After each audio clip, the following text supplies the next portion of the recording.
Perkenalkan, saya Andrew Silalahi dari kelompok 2, ruang 7 Prodi Sistem Informasi, akan menjelaskan materi bersaing menggunakan teknologi informasi, yang dimana ringkasan ini untuk sebagai pemenuhan syarat mata kuliah pengantar sistem informasi yang diampu oleh Bapak Tri Suratno, Eskom Mkom. Baiklah, saya tergabung dalam kelompok 2 yang beranggotakan Andrew Silalahi, saya sendiri, Muhammad Vigo Nanda, dan Emma Artin Mahardika. Baiklah, langsung saja kita ke materi yang pertama, yaitu studi kasus G, Dell, Intel, dan lainnya, keunggulan kompetitif teknologi informasi.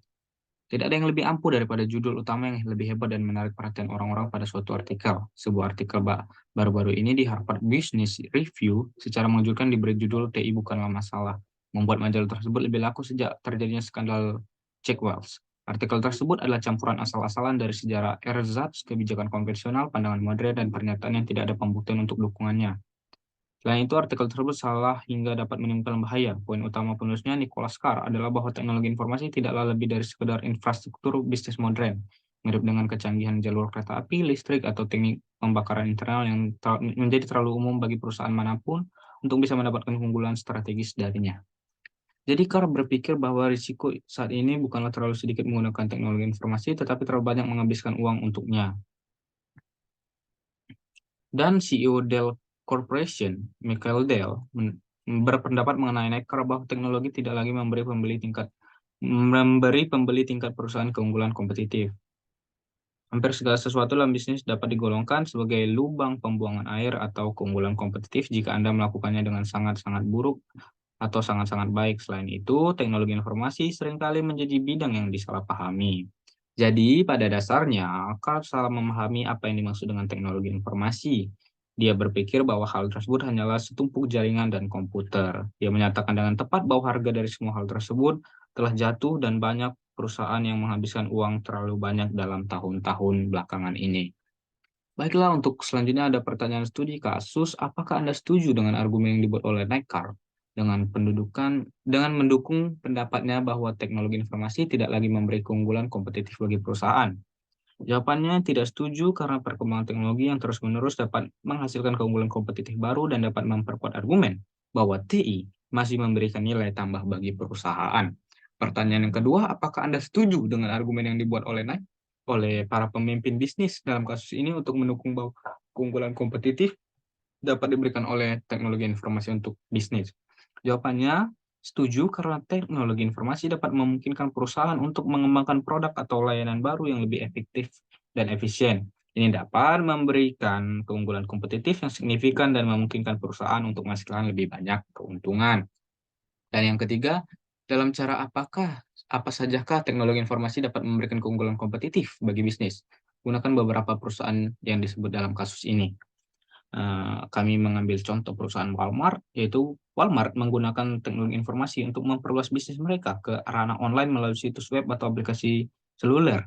Hal ini dapat membantu mereka untuk menjangkau konsumen yang lebih luas secara global dan meningkatkan aksesibilitas dan kenyamanan bagi para konsumen mereka, bagi para pelanggan, dan meningkatkan penjualan pasar mereka.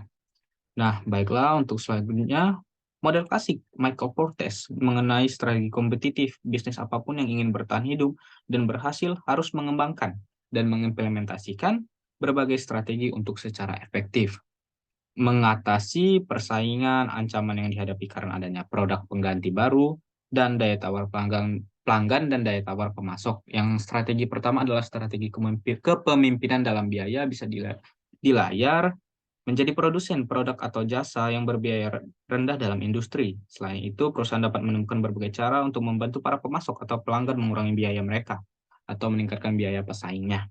Dan yang kedua, strategi diferensiasi, mengembangkan berbagai cara untuk melakukan diferensiasi produk dan jasa perusahaan dari pesaingnya atau mengurangi keunggulan diferensiasi para pesaingnya. Yang ketiga, strategi inovasi, menemukan berbagai cara baru untuk melakukan bisnis. Hal ini dapat melibatkan pengembangan berbagai produk dan jasa yang unik masuk ke dalam pasar atau ceruk pasar yang unik. Dan yang Selanjutnya, keempat, strategi pertumbuhan. Secara signifikan, strategi pertumbuhan memperluas kemampuan perusahaan untuk memproduksi barang dan jasa, memperluas ke pasar global, melakukan diversifikasi produk dan jasa baru.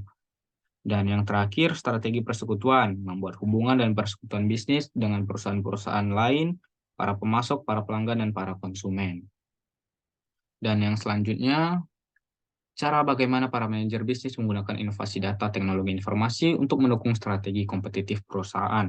Berikut cara para manajer bisnis menggunakan investasi data teknologi informasi untuk mendukung strategi kompetitif perusahaan. Yang pertama seperti di layar, yaitu biaya lebih rendah. Penggunaan teknologi informasi digunakan untuk mengurangi secara mendasar biaya proses bisnis dan biaya pelanggan atau pemasok. Yang kedua, diferensiasi, mengembangkan berbagai fitur teknologi informasi baru untuk melakukan diferensiasi produk dan jasa, untuk mengurangi keunggulan diferensiasi para pesaing, dan untuk memfokuskan diri pada ceruk pasar yang dipilih. Selanjutnya, inovasi, membuat produk dan jasa baru yang memasukkan berbagai komponen teknologi informasi, mengembangkan pasar baru atau ceruk pasar yang unik dengan bantuan teknologi informasi. Yang keempat, mendukung pertumbuhan, menggunakan teknologi informasi untuk mengolah perluasan bisnis secara regional dan global. Yang kelima, mengembangkan persekutuan, menggunakan TI untuk membuat organisasi virtual yang terdiri dari para mitra bisnis bahkan pesaing. Mengembangkan sistem informasi antar perusahaan yang dihubungkan oleh internet dan extranet yang akan mendukung hubungan bisnis para pelanggan, pemasok, subkontraktor, dan pihak-pihak lainnya. Dan strategi kompetitif lainnya.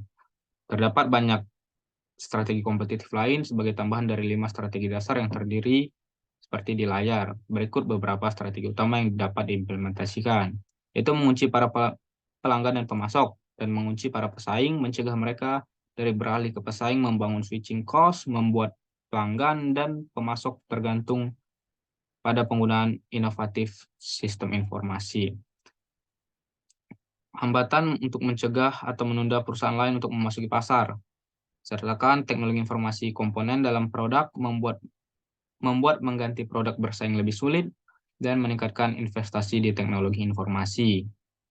Yang selanjutnya, rantai nilai dan sistem informasi strategis. Konsep penting lainnya yang dapat membantu mengidentifikasikan peluang untuk sistem yang strategis. Konsep ini melihat perusahaan sebagai rangkaian rantai atau jaringan berbagai aktivitas dasar yang menambah nilai produk dan jasa, serta selanjutnya menambah margin nilai perusahaan tersebut. Di dalam kerangka konseptual, rantai nilai berbagai aktivitas bisnis adalah proses-proses utama. Lainnya adalah proses pendukung. Kerangka kerja ini dapat memperjelas tempat terbaik strategi kompetitif dapat diaplikasikan dalam bisnis. Singkatnya, para manajer dan praktisi bisnis harus mencoba untuk mengembangkan berbagai penggunaan teknologi yang strategis untuk proses-proses dasar tersebut. Yang selanjutnya, contoh-contoh rantai nilai. Contohnya itu menekankan bahwa internet harus bekerja sama dengan dapat meningkatkan komunikasi dan kerjasama yang dibutuhkan untuk secara dramatis meningkatkan koordinasi administratif dan layanan pendukung. Contoh tentang bagaimana dan di mana teknologi informasi dapat diaplikasikan ke berbagai proses bisnis dengan menggunakan kerangka kerja rantai nilai ini. Contohnya ada di layar. Yang selanjutnya, menggunakan teknologi informasi sebagai keunggulan strategis. Penggunaan strategis teknologi informasi. Terdapat banyak cara perusahaan dapat memandang menggunakan teknologi informasi. Contohnya, perusahaan dapat memilih untuk menggunakan sistem informasi secara strategis atau dapat merasa puas dengan menggunakan teknologi informasi untuk mendukung operasi rutin yang efisien. Akan tetapi, jika perusahaan menekankan penggunaan strategi bisnis dari teknologi informasi, maka manajemen perusahaan tersebut akan memandang teknologi informasi sebagai faktor pembeda kompetitif yang utama. Kemudian pihak manajemen akan membentuk berbagai strategi bisnis yang menggunakan teknik TI untuk mengembangkan berbagai produk, jasa, dan kemampuan yang akan memberi perusahaan keunggulan yang besar dalam pasar tempat bersaing. Selanjutnya, membangun bisnis yang berfokus pada pelanggan. Bagi banyak pelanggan, nilai utama bisnis mereka untuk menjadi bisnis yang berfokus pada pelanggan terletak pada kemampuan mereka untuk mempertahankan pelanggan agar tetap royal. mengantisipasi kebutuhan di masa mendatang, merespon kekhawatiran pelanggan, perusahaan-perusahaan yang secara konsisten menawarkan nilai terbaik mampu menelusuri preferensi setiap pelanggannya, mengikuti tren pasar, pasokan produk, layanan dan informasi di mana saja, kapan saja, dan memberi layanan sesuai dengan kebutuhan para pelanggan. Selain itu, teknologi internet telah menciptakan peluang strategi bagi perusahaan besar dan kecil untuk menawarkan layanan dan produk yang cepat, responsif, serta berkualitas dengan preferensi setiap pelanggan. Rekayasa Perekayasaan ulang proses bisnis. Salah satu implementasi paling penting dari strategi kompetitif adalah perekayasaan proses bisnis atau Business Processor Engineering atau BPR, sering disebut oleh perekayasaan ulang. Perekayasaan ulang adalah pemikiran kembali yang mendasar dan mendesain ulang yang radikal atau proses bisnis untuk memperbaiki dalam biaya, kualitas, kecepatan, dan layanan. Jadi BPR menggabung strategi untuk mempromosikan inovasi bisnis agar perusahaan dapat menjadi lebih kuat serta menjadi pesaing yang lebih berhasil di pasar. Selanjutnya, peran teknologi informasi. Teknologi informasi memainkan peran penting dalam perekayasaan ulang proses bisnis, kecepatan, kemampuan pemrosesan informasi, dan konektivitas komputer serta teknologi agar dapat meningkatkan efisiensi dari proses bisnis, seperti meningkatkan komunikasi dan kerjasama antara orang-orang yang bertanggung jawab atas operasi dan manajemennya. Yang selanjutnya itu menjadi perusahaan yang lincah. Kelincahan atau agility dalam kinerja bisnis adalah kemampuan perusahaan untuk sejahtera dalam pasar global yang berubah cepat dan terfragmen untuk produk dan jasa berkualitas tinggi, berkinerja baik, dan disesuaikan dengan pelanggan. Ada 4 strategi dasar. Yang pertama, pelanggan dari perusahaan yang lincah menganggap produk atau jasa sebagai solusi terhadap masalah individual mereka. Yang kedua, perusahaan yang lincah bekerja sama dengan pelanggan, pemasok, dan perusahaan lain, bahkan dengan pesaing. Yang selanjutnya, yang ketiga, perusahaan yang lincah dapat bertahan ketika terjadi perubahan dan ketidakpastian. Dan yang keempat, pada akhirnya perusahaan lincah dapat meningkatkan dampak sumber daya manusia dan pengetahuan yang mereka miliki. Dengan memiliki semangat wirausaha, perusahaan yang lincah dapat meningkatkan intensif yang tinggi bagi tanggung jawab, kemampuan beradaptasi, dan inovasi masing-masing pegawai. Yang selanjutnya, membuat perusahaan virtual. Dalam lingkungan bisnis global yang dinamis saat ini, pembentukan perusahaan virtual dapat menjadi salah satu penggunaan strategis terpenting dalam TI. Perusahaan virtual adalah organisasi yang menggunakan teknologi informasi untuk menghubungkan banyak orang, organisasi, aktivitas, dan atau ide. Perusahaan virtual biasanya membentuk aliansi dan kelompok virtual, kerja virtual dengan mitra bisnis yang saling berhubungan melalui intranet, internet, dan extranet. Yang selanjutnya, strategi perusahaan-perusahaan virtual bisa dibaca di layar. Ya, ada 6 strategi. Baiklah, yang selanjutnya membangun perusahaan yang dapat menghasilkan pengetahuan. Di dalam ekonomi, dengan satu-satunya kepastian adalah ketidakpastian. Salah satunya sumber pasti dari keunggulan kompetitif yang bertahan lama adalah pengetahuan. Ketika pasar bergeser, teknologi meningkat, pesaing makin banyak, serta produk menjadi ketinggalan zaman dalam satu malam. Perusahaan yang berhasil adalah perusahaan yang secara konsisten membuat pengetahuan baru, menyebarluaskan di seluruh organisasi, dan dengan cepat memasukkannya ke dalam pengetahuan serta produk baru. Perusahaan yang dapat menghasilkan pengetahuan menggunakan 2 jenis pengetahuan. Pertama adalah pengetahuan eksplisit dan pengetahuan implisit. Pengetahuan eksplisit yaitu data, dokumen, segala sesuatu yang disimpan dalam komputer, dan pengetahuan implisit bagaimana cara melakukan sesuatu yang ada di dalam diri para masing-masing pekerja. Dan yang terakhir, sistem manajemen pengetahuan. Manajemen pengetahuan telah menjadi salah satu penggunaan strategis utama atas teknologi informasi. Banyak perusahaan membangun sistem manajemen pengetahuan atau Knowledge Management System atau KMS untuk mengelola pembelajaran organisasional dan cara melakukan bisnis. Tujuan dari sistem semacam ini adalah untuk membantu para pekerja menciptakan, mengatur, dan memungkinkan terjadinya pengetahuan bisnis yang penting dimanapun dan kapanpun hal tersebut dibutuhkan dalam organisasi.